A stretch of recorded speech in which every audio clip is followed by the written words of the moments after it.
Welcome to channel 18 చూస్తూనే ఉండండి మా ఛానల్ 18 న్యూస్. విజయవాడ ఎన్టీఆర్ జిల్లా జనసేన పార్టీ పశ్చిమ నియోజకవర్గం నాయకుల మీడియా సమావేశం. జనసేన పార్టీ ఏపీ ఎన్నికల కన్వీనర్ బాడిద శంకర్, మైనార్టీ నాయకులు షేక్ గయాజుద్దీన్ ఐజా, బాడిద శంకర్ వీరిద్దరూ మీడియాతో మాట్లాడు జనసేన పార్టీకి పోతిన మహేష్ రాజీనామా వలన విజయవాడ నగరంలో పార్టీకి పట్టిన పీడ వదిలింది. మరో నాయకుడిని ఎదగనివ్వకుండా, ఒక కార్యకర్తకు న్యాయం చేయకుండా వైకాపా నాయకులతో చీకటి ఒప్పందం చేసుకున్న సంగతి ప్రతి ఒక్కరికి తెలుసు. మీడియా సమావేశంలో జనసేన నాయకులు తెలియపరిచారు. మరి ఈరోజు పోతిన మహేష్ గారు జనసేన పార్టీకి రాజీనామా చేశారు. పోతిన మహేష్ గారు రాజీనామా వల్ల ఈ జిల్లాలో, ఈ నగరంలో జనసేనకు పట్టిన దరిద్రం వదిలిందని జన సైనికులు, జనసేన కార్యకర్తలు, మహిళా కార్యకర్తలు అందరూ కూడా హర్షం వ్యక్తం చేశారు.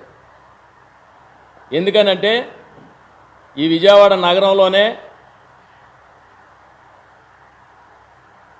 పోతిన మహేష్ ఒక జనసేన కార్యకర్తగా, జనసేన లీడర్గా ఇంకొకళ్ళని రానివ్వకుండా ఈ పార్టీలోకి, ఇంకో లీడర్ని ఈ పార్టీలోకి రానివ్వకుండా ఈ 5 సంవత్సరాలు, అంతకుముందు 4 సంవత్సరాలు ఈ పార్టీలో ప్రయాణం చేశాడు. మరి ఈ పార్టీలో ఆయనకి ఉన్నతమైన పదవులు ఇచ్చారు. విజయవాడ నగర అధ్యక్షుడిగా, పశ్చిమ నియోజకవర్గం ఇన్ఛార్జిగా, స్పోక్స్మెన్గా 3 పదవులు తీసుకొని ఇక్కడ విజయవాడ నగరంలో ఒక్క కార్యకర్తను కూడా బయట నుంచి వచ్చిన దాఖలు లేవు. ఎప్పుడు కూడా కరప్షన్, ఎప్పుడు 2019 నుంచే వైకాపా నేతలతో టచ్లో ఉండి, గత ఎన్నికల్లో నువ్వు పోటీ చేసినప్పుడు కేసినేని నానితో ఒప్పందం నువ్వు ఈ పార్టీలోనే ఉండని, ఆ రోజు కూడా నీకు అన్ని విధాలా సహకరించింది కేసినేని నాని. నువ్వు వైకాపా కోవర్టివి ఫస్ట్ నుంచి కూడా. కాకపోతే మా పెద్దలు మనోహర్ గారు, పవన్ కళ్యాణ్ గారు వాళ్ళ దృష్టికి ఎన్నిసార్లు వెళ్ళినా పోనేలే అని సర్దుకుంటాడనుకొని ఎన్నోసార్లు చెప్పారు. మరి ఈరోజు పవన్ కళ్యాణ్ గారిని డబ్బులకి అమ్ముడిపోయాడని, డబ్బులకి ఎవరు అమ్ముడిపోయాడు నాన్న?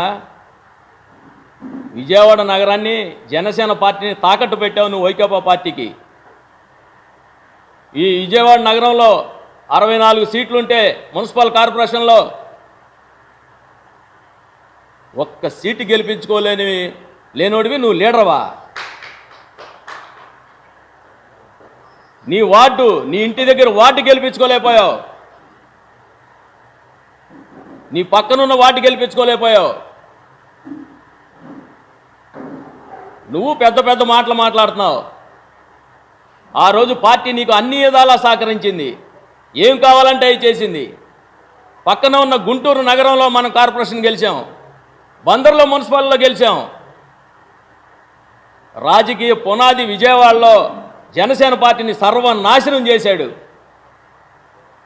ఈయన మళ్ళీ ఈరోజు బీసీ కార్డు వాడుతున్నాడు. నీకు బీసీ అనే ఇన్ని సౌకర్యాలు చేసింది జనసేన పార్టీ. కాపులకి మళ్ళీ న్యాయం చేయలేదు పవన్ కళ్యాణ్ గారు అంటున్నారు.